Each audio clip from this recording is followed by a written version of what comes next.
स्वागत है साथियों।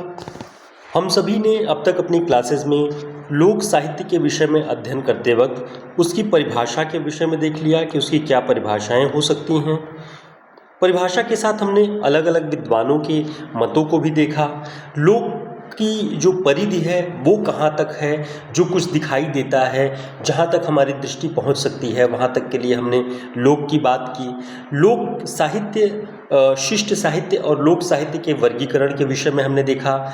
लोक साहित्य और लोक संस्कृति में अंतर क्या हो सकता है वो अपनी पिछले क्लासेस में देखा। आज हम सभी देखेंगे कि लोक साहित्य के विषय में कुछ विद्वानों ने अपने जो योगदान दिए हैं उनके नाम देखेंगे, साथ ही उनके जो भी उन्होंने पत्रिकाएं निकाली या पुस्तकें उन्होंने संग्रहित की उन सभी के विषय में भी महत्वपूर्ण बातें देखेंगे। तो ये क्लास बहुत महत्वपूर्ण है जिसके माध्यम से ये सारी बातें आपकी तैयार हो जाएंगी। सबसे पहली बात आपको ध्यान रखना है कि लोक साहित्य के क्षेत्र में विशेष योगदान देने वाले इन विद्वानों के विषय में हम देखेंगे, जिनमें पहला है जॉर्ज ग्रियर्सन के विषय में, सर जॉर्ज ग्रियर्सन। दूसरे हैं विलियम क्रूक का नाम आता है। तीसरा है पंडित राम गरीब चौबे। पंडित राम गरीब चौबे का नाम आता है लोक साहित्य के संग्रहकर्ताओं के रूप में। फिर नाम आता है बिहार के शरद चंद्र राय। बिहार के शरद चंद्र राय के बाद आता है राम नरेश त्रिपाठी। उसके बाद वासुदेव शरण अग्रवाल का नाम, बनारसी दास चतुर्वेदी और कृष्णदेव उपाध्याय, जिनमें कृष्णदेव उपाध्याय बहुत प्रतिष्ठित नाम है जिन्होंने लोक साहित्य को एक नई दशा और दिशा की ओर आगे बढ़ाया। तो इन सभी के विषय में हम क्रम से देखेंगे। सबसे पहले हम देखते हैं जॉर्ज ग्रियर्सन के विषय में कौन सी महत्वपूर्ण बातें हमें ध्यान रखनी चाहिए इन परीक्षाओं की दृष्टि से। तो सबसे पहला जो पॉइंट हमें ध्यान रखना है इनके विषय में कि भारतीय लोकगीतों के और लोक कथाओं के संग्रहकर्ता के रूप में ये जाने जाते हैं। संग्रहकर्ता के रूप में इनका नाम ध्यान रखेंगे आप। दूसरा, आगे हम देखें कि इन्होंने क्या किया कि भाषा विज्ञान के क्षेत्र में तो बहुत महत्वपूर्ण काम किया ही था। सभी भाषा शास्त्रीय या भाषा विज्ञान का जब आप अध्ययन करते हैं तो आप इनके नाम को लेते ही लेते हैं। हिंदी साहित्य के इतिहास में भी हम इनकी पुस्तक का नाम लेते हैं। ठीक है, तो ये एक तो पुस्तक इनकी है लिंग्विस्टिक सर्वे ऑफ इंडिया, आप लोग जानते होंगे linguistic survey of India.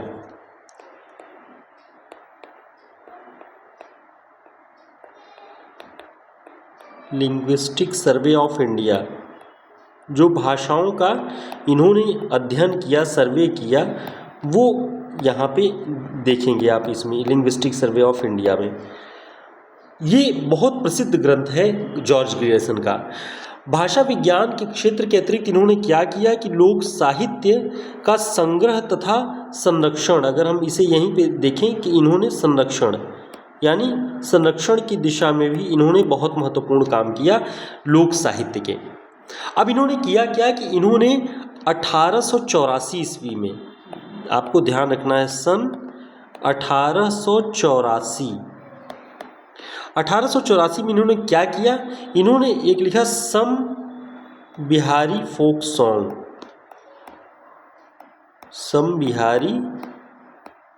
Song, यानी कुछ बिहारी लोक गीतों का इन्होंने संकलन किया सन 1884 ईस्वी में। कौन कर रहे हैं? Sir George Grierson. इसे ध्यान रखेंगे। और इन्होंने इसमें विभिन्न प्रकार के गीत हैं। इन्होंने क्या किया, इसके 2 वर्ष के बाद 1886 में, सन 1886 की अगर बात आप ध्यान रखेंगे, इन्होंने 1886 में क्या किया, इन्होंने इसी लेख को और बहुत ही विस्तृत ढंग से लिखा। ठीक है, और विस्तृत किया इस लेख को। और विस्तृत करने के बाद इन्होंने क्या किया कि भोजपुरी के कुछ लोक गीत आप लोग जानते होंगे। भोजपुरी के कौन कौन से, जैसे बिरहा, जतसार, ठीक है, बिरहा, जतसार और इसके अलावा सोहर, इन सभी को भी इसमें शामिल किया इन्होंने। ठीक है, तो आदि इन सभी का संकलन इसमें करते हैं ये सम बिहारी फोक सॉन्ग्स में। तो ये बात आपको ध्यान रखना है। अब अगर देखें कि इन्होंने क्या किया कि लेखक ने मूल गीत देकर उनका अंग्रेजी अनुवाद भी किया। यानी जो भोजपुरी के ये इनके मूल गीत थे, मूल गीत भी लिखा इन्होंने, मूल गीत, और साथ में इसका अंग्रेजी अनुवाद भी इन गीतों का किया हुआ है। ठीक है, अंग्रेजी अनुवाद। तो ग्रियर्सन का नाम भाषा विज्ञानी के साथ, हिंदी साहित्य के इतिहास लेखन के साथ, लोक साहित्य के अध्ययन, संरक्षण और संग्रहकर्ता के रूप में भी इनका नाम जाना जाता है। तो इसे आपको ध्यान रखना होगा। तो इसी को कृष्णदेव उपाध्याय जी ने कहा कि जो ये सम बिहारी फोक सॉन्ग करके इन्होंने, ग्रियर्सन ने जो ये पुस्तक लिखी, ये क्या है? यह भोजपुरी लोक गीतों का प्रथम संग्रह है। भोजपुरी लोक गीतों का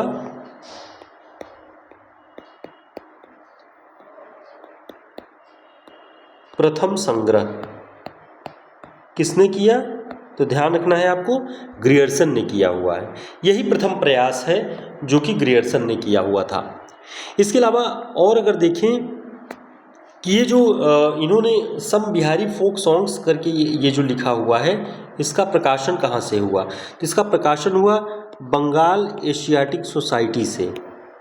बंगाल एशियाटिक सोसाइटी से।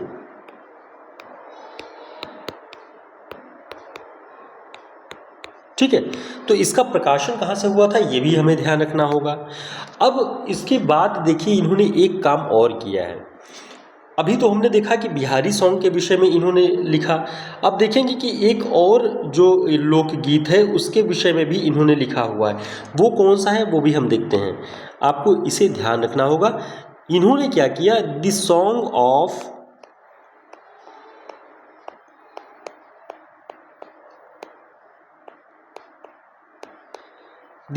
Of Alha's marriage. Alha's marriage, जो आल्हाओं में विवाह गीत गाए जा रहे थे, यानी आल्हा के विवाह से संबंधित लोक गाथा का मूल रूप इन्होंने दिया है। ठीक है, तो इसे ध्यान रखेंगे, ये महत्वपूर्ण बात है। इन्होंने दूसरा काम भोजपुरी के संग्रहकर्ता के बाद दूसरा इन्होंने ये काम किया है। इसके अलावा इन्होंने क्या किया है कि इसमें आपको ध्यान रखना है, आल्हा के विवाह गीत से संबंधित जो लोक कथा है उसका उन्होंने संकलन किया हुआ है। अब इसके आगे आपको और ध्यान रखना है कि इन्होंने 1889 में, कब? 1889 ईस्वी में क्या क्या? जर्मनी की एक पत्रिका थी, जर्मनी की पत्रिका, उसका नाम आपको ध्यान रखना है। जर्मनी की पत्रिका में ये पत्रिका कहाँ की थी ये ध्यान रखना है। इसमें इन्होंने नयका बंजरवा, नयका नया वाला, नयका बंजरवा, ठीक है, नयका बंजरवा नामक इनका गीत छपा जर्मनी की एक सुप्रसिद्ध पत्रिका में। और डॉक्टर ग्रियर्सन के संग्रह की यह विशेषता है कि इन्होंने लोकगीतों का मूल पाठ भी दिया है। तो आप ध्यान रखेंगे इन्होंने अंग्रेजी में अनुवाद भी किया और मूल पाठ भी लोकगीतों का दिया हुआ है। ठीक है, ये बातें इतनी महत्वपूर्ण है कि आपको ध्यान रखनी चाहिए। इन्होंने बिहार पीजेंट लाइफ नामक ग्रंथ भी लिखा है। क्या लिखा है? बिहार पीजेंट, क्या लिखा है? Bihar peasant life. तो ये बातें, ये एक पुस्तक है इनकी, इसको आपको ध्यान रखना है। ये जॉर्ज ग्रियर्सन ने किया हुआ है। तो जॉर्ज ग्रियर्सन से संबंधित ये महत्वपूर्ण तथ्य था जो कि आपको ध्यान रखना है। इसके अलावा अब हम दूसरे विद्वान की बात करें। दूसरे विद्वान हैं विलियम क्रुक। विलियम क्रुक की बात करते हैं कि इन्होंने क्या क्या किया हुआ है लोक साहित्य के विषय में। तो इन्होंने भी भारतीय लोक साहित्य और संस्कृति के संग्रह तथा संरक्षण का योगदान बहुत किया हुआ है। तो इसे, इनका योगदान भी इस दृष्टि से ध्यान रखना है। ये क्या थे? ये एक अंग्रेज सिविलियन थे, अंग्रेज सिविलियन। ठीक है, तो एक अंग्रेज सिविलियन थे और बहुत दिनों तक ये मिर्जापुर के कलेक्टर थे, मिर्जापुर के कलेक्टर। ठीक है। तो ये ध्यान रखना है आपको, ये विलियम क्रुक का, यानी कि थोड़ा सा परिचय भी हमें ध्यान रखना होगा। तो इन्होंने क्या किया कि इन्होंने उत्तर प्रदेश के जो लोकगीत थे, उत्तर प्रदेश के लोकगीत,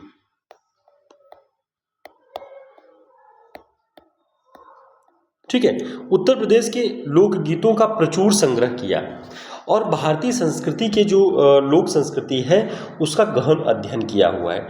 ये बातें आपको ध्यान रखना है। इन्होंने क्या किया, इनकी जो पुस्तक है उसका नाम ध्यान रखते हैं हम, 1891 में विलियम क्रुक ने 1891 में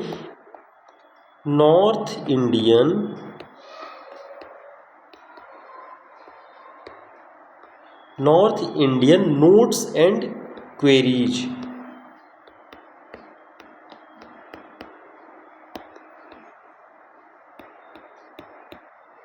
ठीक है, 1891 में north Indian notes and queries नामक पत्रिका का प्रकाशन प्रारंभ किया और इससे इन्होंने क्या किया, लोक साहित्य की सेवा की, लोक साहित्य की बहुत सेवा की इस पत्रिका के माध्यम से।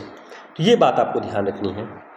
अब आगे देखते हैं इनके विषय में, विलियम क्रुक के विषय में, कि इन्होंने लोकगीतों और लोकगाथाओं का बहुमूल्य संग्रह सुरक्षित किया और इस पत्रिका में बहुत सारी चीज़ें छपी।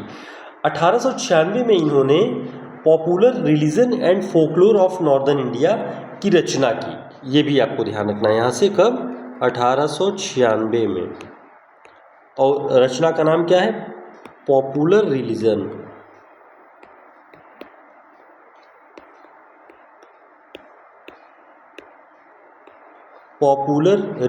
And folklore,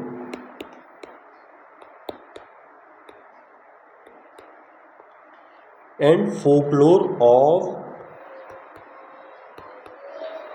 northern India.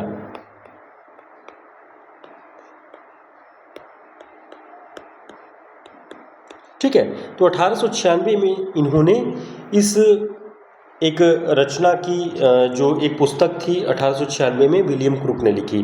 तो आप देखेंगे कि ये अंग्रेज होकर के भी, ये एक अंग्रेज सिविलियन होने के बावजूद इन्होंने जो हमारे यहाँ के जो लोकगीत थे, लोक संस्कृति थी, उसका अध्ययन इन लोगों ने किया। तो ग्रियर्सन, विलियम क्रुक, इन दोनों का नाम लोक साहित्य के अध्ययनकर्ता के रूप में आपको ध्यान रखना है। ऑप्शन में आ जाए कि निम्न में से कौन थे या कौन नहीं थे, तब इन नामों का चुनाव आपको ध्यान रखना है। ठीक है, तो इन लोगों ने ये प्रयास किए। इसमें इन्होंने क्या किया कि साधारण जन के जो अंधविश्वास थे, ठीक है, अंधविश्वास, जादू, टोना टोटका, ठीक है, जादू, टोना टोटका, ग्राम देवता, कुल देवता,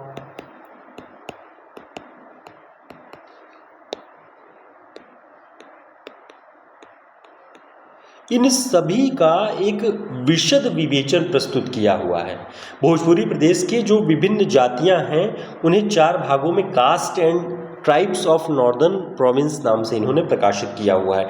तो इनका इतना योगदान आपको ध्यान रखना है कि इस पुस्तक में इन्होंने जो लोक में प्रचलित अंधविश्वास, जादू, टोना टोटका, ग्राम देवता, कुल देवता आदि के विषय में जो भी कॉन्सेप्ट था उसका इन्होंने विशद विवेचन किया हुआ है विलियम क्रुक ने। अब हम देखते हैं एक नाम आता है रामगरीब चौबे का। तो रामगरीब चौबे ने क्या क्या किया हुआ है वो भी हमें ध्यान रखना होगा। तो इन्होंने ये क्या थे, ये हिंदी प्राइमरी स्कूल के एक प्राध्यापक थे, ठीक है, अध्यापक थे, ध्यान रखना है, ये एक अध्यापक थे। और इन्होंने क्रुक के आदेश से, अब देखिए क्रुक ने खुद तो किया ही और इन्हें आदेश भी दिया, क्रुक के आदेश तथा प्रेरणा से उत्तर प्रदेश के लोकगीतों का संग्रह किया, उत्तर प्रदेश के लोकगीतों का संग्रह।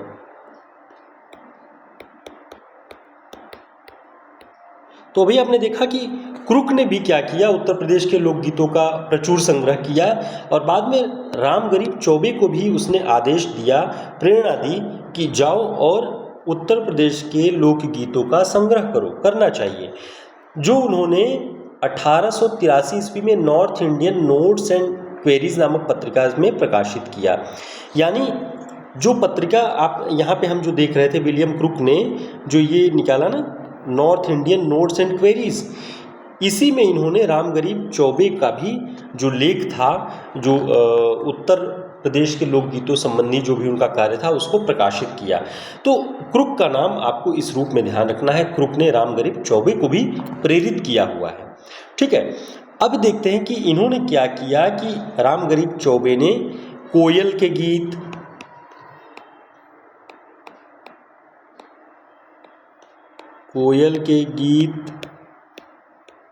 इसके अलावा शिशु गीत,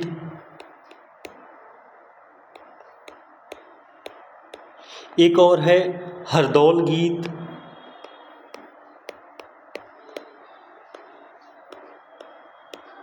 ठीक है, इन सभी का संग्रह किया जो उत्तर प्रदेश में बहुत प्रसिद्ध थे। अब इसके आगे हम देखते हैं रामगरीब चौबे का इतना अगर आप लोग ध्यान रखेंगे, इसके आगे हमें जो बहुत महत्वपूर्ण जिनका अध्ययन करना है, एक बिहार के शरद चंद्र राय थे। बिहार के शरद चंद्र राय, इनके विषय में देखेंगे और रामनरेश त्रिपाठी के विषय में, दो के विषय में हमें कुछ जानकारियां देखनी हैं। जैसे शरद चंद्र राय के विषय में देखें तो ये क्या थे, एक लोक साहित्य शास्त्री थे, लोक साहित्य शास्त्री। अभी हम लोग जो विलियम क्रुक का देख रहे थे, या विलियम क्रुक के अलावा हमने देखा रामगरीब चौबे का, रामगरीब चौबे के साथ अगर आप देखें तो इन लोगों ने, एक अध्यापक थे, एक अंग्रेज सिविलियन थे, लेकिन ये जो बिहार के ये शरद चंद्र राय हैं, ये लोक साहित्य शास्त्री थे, यानी विद्वान ही थे, फोकलोरिस्ट थे, और इसके अलावा जो है भाषा विज्ञानी भी थे, भाषा जो मानव विज्ञान शास्त्री, एंथ्रोपोलॉजिस्ट भी थे। तो इन्होंने क्या किया, बिहार की मुंडा, कुछ जनजातियां हैं बिहार की जनजातियां, कौन कौन सी, मुंडा, उरांव, ठीक है, मुंडा, उरांव,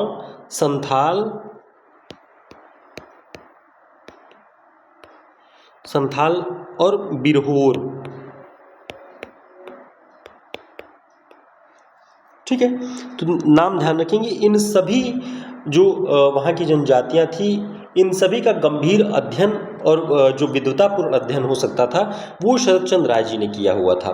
तो ये एक लोक साहित्य शास्त्री भी थे, इन्होंने विभिन्न जनजातियों का अध्ययन भी किया जो बिहार में रहती थी, और रांची में रहते थे, ये रांची में रहते थे। वहाँ से इन्होंने क्या किया कि मैन इन इंडिया नामक एक पत्रिका निकाली, मैन इन इंडिया, ठीक है, मैन इन इंडिया नाम की एक पत्रिका निकाली जो कि त्रैमासिक थी। ये ध्यान रखेंगे, मैन इन इंडिया किसने निकाला, बिहार के शरद चंद्र राय ने निकाला। अब इनकी जो सबसे पहली पुस्तक थी उसके विषय में आपको ध्यान रखना है, the Mundas and their country, the Mundas and their country, ये किसकी पुस्तक थी, शरद चंद्र राय की पहली पुस्तक थी। इसको ध्यान रखना है आपको। इन्होंने क्या किया कि जो मुंडा जनजाति थी उनके लोकगीत भी इन्होंने, उनकी जो सामाजिक व्यवस्था का सुंदर विवरण है वो सारी चीज़ें आपको इसमें दिखेंगी, ठीक है। इसके अलावा एक और इनकी पुस्तक दी बिरहोर्स, बिरहा वालों के लिए दी बिरहोर्स,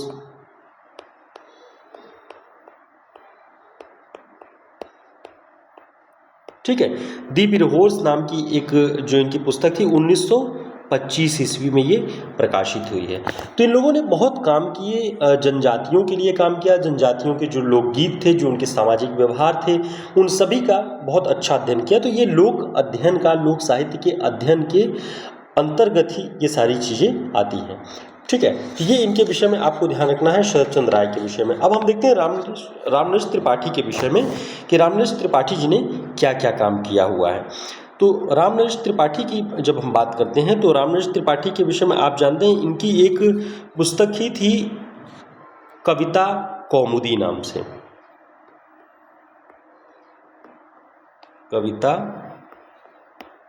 कौमुदी कई भागों में ये पुस्तक लिखी गई है, लेकिन इसका जो 5वां भाग है, भाग 5, इसमें क्या है, ग्राम गीतों का पूरा संकलन है।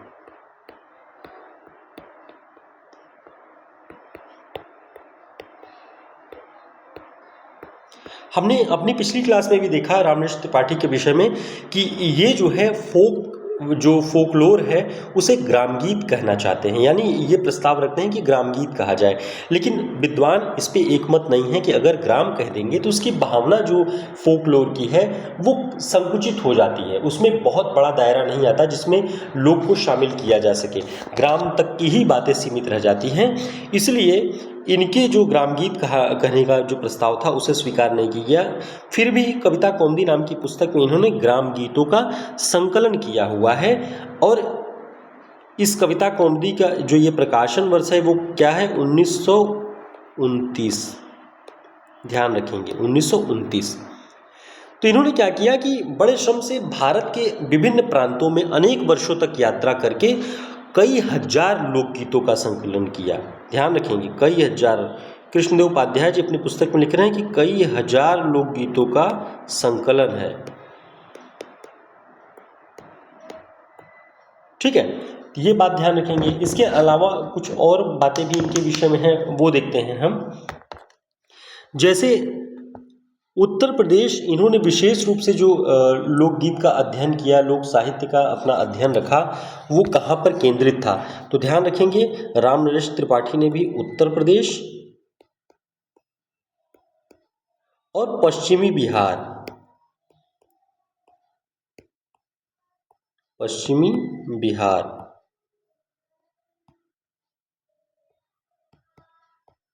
इस क्षेत्र को केंद्र में रख के रामनरेश त्रिपाठी जी ने लोकगीतों का संकलन किया हुआ है। तो ये जो 5वां भाग है, आपको ध्यान रखना है, कविता कौमुदी का 5वां भाग, इसी में ये सारे गीत मिलते हैं।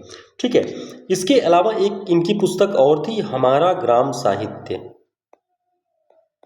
हमारा ग्राम साहित्य। ठीक है, इनके विषय में ये बातें भी ध्यान रखनी है। तो ये बहुत महत्वपूर्ण, इनके विषय में इन्होंने क्या किया कि ग्राम गीतों का जो प्रथम भाग प्रकाशित करके इन्होंने इस कार्य से विश्राम ले लिया और वे लोक साहित्य की सेवा में तटस्थ हो गए। लेकिन ये कृष्णदेव उपाध्याय जी ने लिखा कि दुख इस बात का है कि वे इस संसार में नहीं हैं, लेकिन उनकी सेवाओं के लिए हम सभी बहुत ऋणी रहेंगे। उन्होंने लोक साहित्य का पथ प्रदर्शन किया, रामनरेश त्रिपाठी जी ने। आगे देखेंगे हम लोग कि वासुदेव शरण अग्रवाल का नाम, बनारसीदास चतुर्वेदी का नाम और कृष्णदेव उपाध्याय का नाम, ये तीनों जो है बहुत महत्वपूर्ण हैं। इनके साथ ही एक और नाम है देवेंद्र सत्यार्थी का। तो देवेंद्र सत्यार्थी का थोड़ा सा हम यहाँ पे देख लें तो बाकी इन लोगों का अध्ययन करेंगे। जैसे देवेंद्र सत्यार्थी का नाम देखें, इनकी कई सारी रचनाओं के रथ के पहिए वगैरह आप लोग जानते होंगे। देवेंद्र सत्यार्थी की कुछ पुस्तकें हैं जो कि आप याद रख लें, जैसे बेला फूले आधी रात, बेला फूले आधी रात। एक और पुस्तक है इनकी, बाजत आवे ढोल, बाजत आवे ढोल। और तीसरी है धीरे बहो गंगा,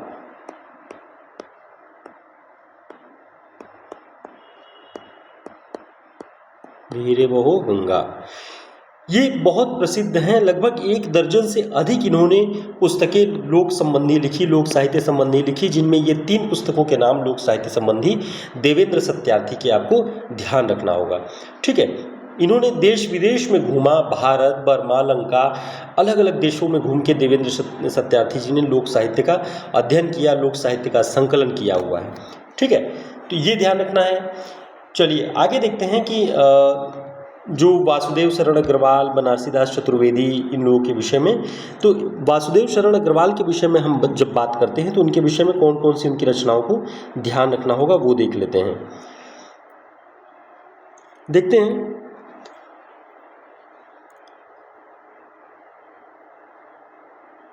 चलिए,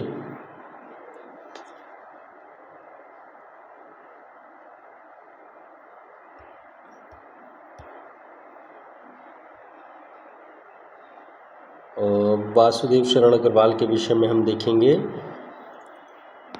हाँ, इन्होंने क्या किया कि एक पृथ्वीपुत्र नाम का ग्रंथ लिखा।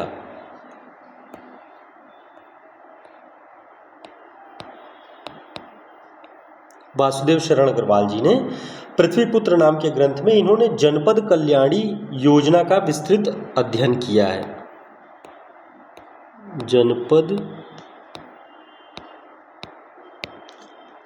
जनपद कल्याणी योजना, इस पुस्तक में उन्होंने इस योजना का विस्तृत अध्ययन किया हुआ है। ठीक है, तो इसको ध्यान रखेंगे। अब इन्होंने क्या किया कि इनके कुछ मित्र भी थे, अन्य विद्वान, इन्होंने मथुरा में ब्रज साहित्य मंडल की स्थापना की।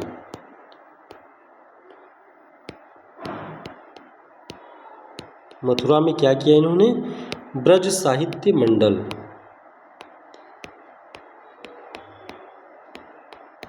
तो ब्रज साहित्य मंडल की स्थापना किसने की है? तो ध्यान रखेंगे, इन्होंने अपने मित्रों के साथ मिलकर वासुदेव शरण अग्रवाल जी ने की हुई है, जिसके तत्वावधान में ब्रज भारती नाम की एक पत्रिका प्रकाशित होती है।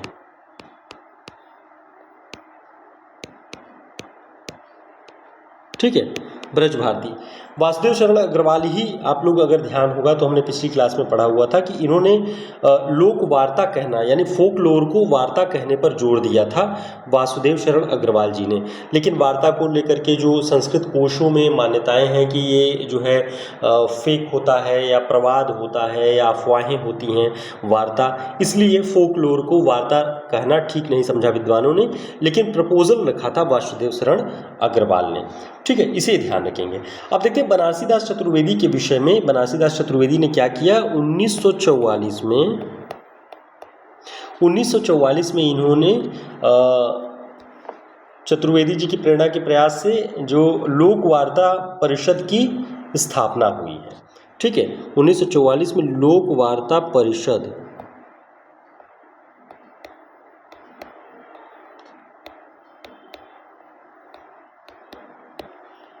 ठीक, लोक वार्ता परिषद की स्थापना हुई बनारसीदास चतुर्वेदी जी के ही प्रेरणा से। इसे ध्यान रखेंगे।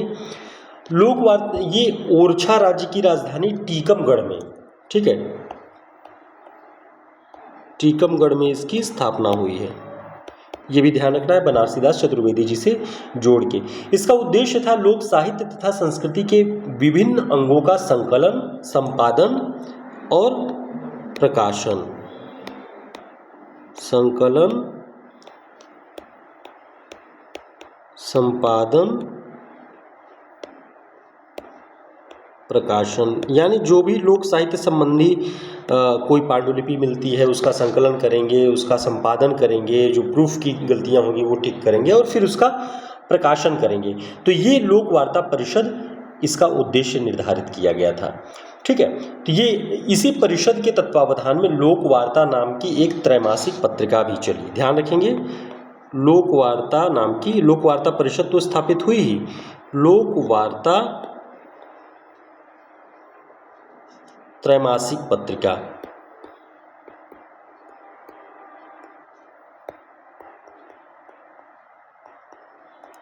इसी परिषद के तत्वावधान में ये पत्रिका त्रैमासिक रूप से निकल रही थी। तो बनारसीदास चतुर्वेदी जी ने एक मधुकर नामक पाक्षिक पत्र भी बुंदेलखंडी लोक साहित्य की अनुपम सेवा करने के लिए निकाला। ये तथ्य भी ध्यान रखेंगे। मधुकर नाम की,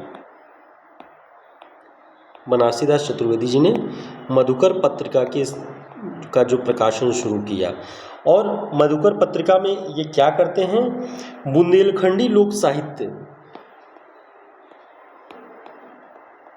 बुंदेलखंडी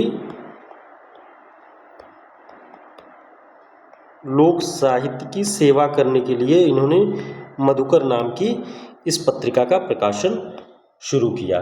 तो ये ध्यान रखेंगे बनारसी दास चतुर्वेदी जी के विषय में। अब तीसरे कृष्णदेव उपाध्याय जी के विषय में भी हम लोग लगातार उनकी पुस्तक से ही अध्ययन कर रहे हैं, तो इसलिए हम क्या करेंगे, यहाँ पे इनके विषय में भी कुछ बातें देख लेते हैं कि इन्होंने कौन कौन से महत्वपूर्ण काम किए। हाँ, इनके विषय में जो है वो 1958 में इन्हीं के नेतृत्व में 1958 ईस्वी में किस चीज़ की स्थापना हुई, भारतीय लोक संस्कृति शोध संस्थान। हम लोगों ने पिछली क्लास में भी इसकी बात की थी, भारतीय लोक संस्कृति शोध संस्थान।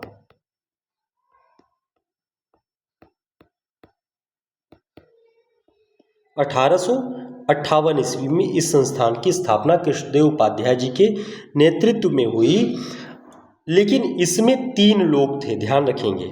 इसकी स्थापना में 3 लोग थे। कौन कौन थे, ध्यान रखेंगे इसको। ब्रजमोहन दास, पंडित ब्रजमोहन दास,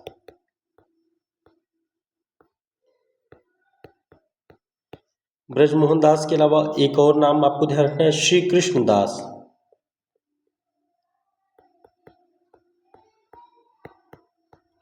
और तीसरा नाम थे कृष्णदेव उपाध्याय।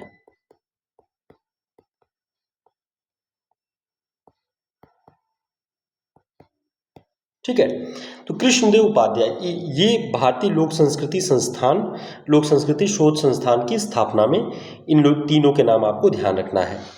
इस त्रयी ने क्या किया, इन तीनों ने मिलके 1858 में अक्टूबर मास में अखिल भारतीय शोध संस्कृति सम्मेलन का प्रथम अधिवेशन प्रयाग में किया। तो इन्होंने क्या किया, इन तीनों ने मिलके अखिल भारतीय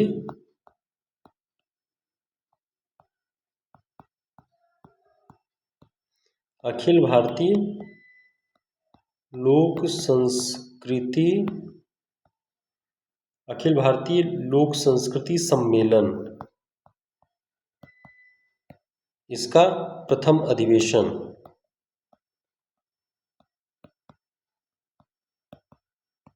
कहाँ, प्रयाग में 1958 में। इतनी बातें आपको ध्यान रखनी है कृष्णदेव उपाध्याय जी के विषय में। ठीक है, तो ये बहुत महत्वपूर्ण है। इसका जो दूसरा अधिवेशन हुआ था वो बम्बई में हुआ था, जिसमें इंग्लैंड की फोकलोर सोसाइटी तथा इंडोनेशिया के प्रतिनिधि भी शामिल थे। इस शोध संस्थान की ओर से लोक संस्कृति नामक एक त्रैमासिक पत्रिका भी प्रकाशित हुई। ठीक है, तो ये बहुत महत्वपूर्ण बातें हैं जो कि हमने अपनी इस क्लास में देखी, और ये सारी बातें आप अगर तैयार रखते हैं तो इन विद्वानों से जो भी प्रश्न पूछे जाने की संभावना है, आप देख सकते हैं कि क्या क्या महत्वपूर्ण बातें इनके विषय में हैं। अब जो हमारी अंतिम क्लास होगी लोक साहित्य के विषय में, उसमें हम देखेंगे कि लोक साहित्य के कौन कौन से रूप हैं, वर्गीकरण के रूप में हम देखेंगे, जैसे लोकगीत, लोक कथा, लोक नाट्य, लोक नृत्य, लोक संगीत, लोकोक्तियाँ, मुहावरे, पहेलियाँ, लोक साहित्य संरक्षण के प्रयास। तो लोक साहित्य संरक्षण के प्रयास जो पाठ्यक्रम में है वो आपका ये हिस्सा होगा, जो अभी हम लोगों ने देखा कि किन लोगों ने कौन सी पत्रिकाएं निकाली, कौन से संस्थान की स्थापना की। तो जब ये सारी बातें हम पढ़ेंगे तो लोक साहित्य के संरक्षण के प्रयास जो पाठ्यक्रम में लगा हुआ है वो हिस्सा कंप्लीट हो जाएगा। बाकी लोकोक्तियाँ, मुहावरे, पहेलियाँ, लोक नृत्य, इन सभी का अध्ययन हम लगातार करते रहेंगे। फिर मिलते हैं एक नई क्लास में, तब तक के लिए नमस्कार, शुभकामनाएं।